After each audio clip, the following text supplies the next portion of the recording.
एक तरफ जहां गाजा में इजरायली सेना हमास लड़ाकों से उलझी हुई है, तो वहीं उत्तर की ओर लेबनान के हिजबुल्लाह ने इजरायल की नाक में दम कर रखा है।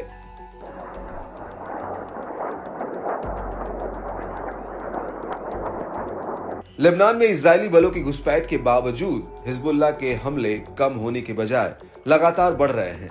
लड़ाके अपने एडवांस हथियारों से इजरायल के कोने कोने में तबाही की नई कहानी लिख रहे हैं। हिजबुल्लाह के हमलों के सामने इजरायल का एयर डिफेंस सिस्टम भी खामोश है। इजरायल से लेकर एडवांस ड्रोन अब आयरन डोम को चकमा देने में कामयाब हो रहे हैं।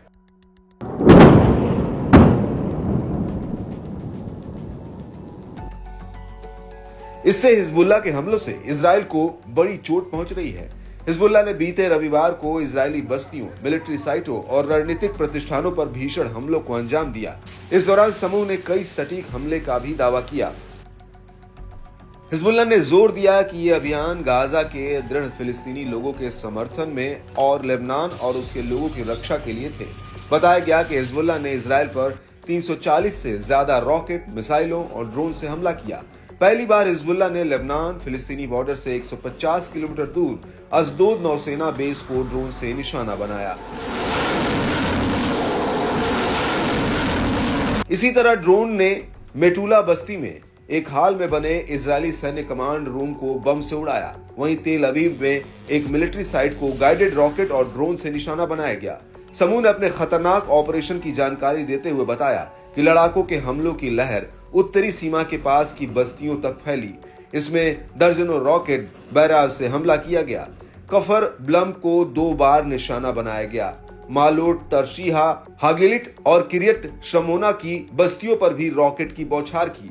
वहीं खियाम के पूर्व में इजरायली सेना के समूह पर पूरे दिन में 5 अलग अलग हमले किए।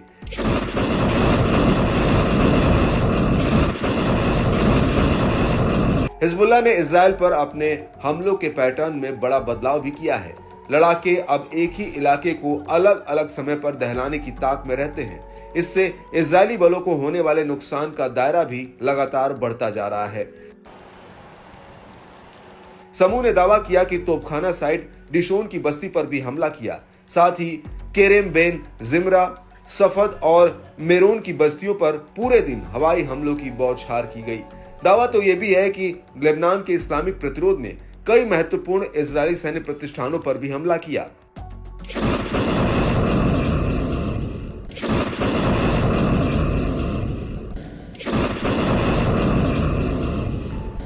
दावा है कि हिजबुल्लाह का यह हमला पिछले कई महीनों में किया गया सबसे खतरनाक हमला है।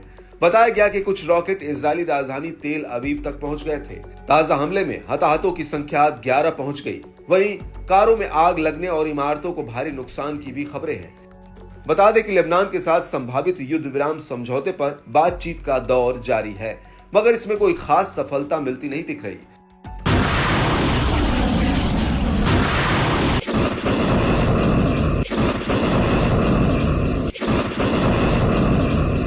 हिजबुल्लाह ने बीरिया बेस को भी निशाना बनाया, जहां उत्तरी वायु रक्षा और मिसाइल कमांड सेंटर है। साथ ही तेल अवीव के पास यूनिट 8200 के मुख्यालय गिलोट बेस पर हमला किया।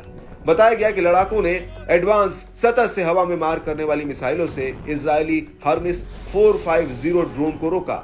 हर्मिस 450 ड्रोन को रोका, उसे पीछे हटने पर मजबूर किया। साथ ही हाइफा के उत्तर में एक मिलिट्री इंडस्ट्री बेस पर भी कई हमले किए।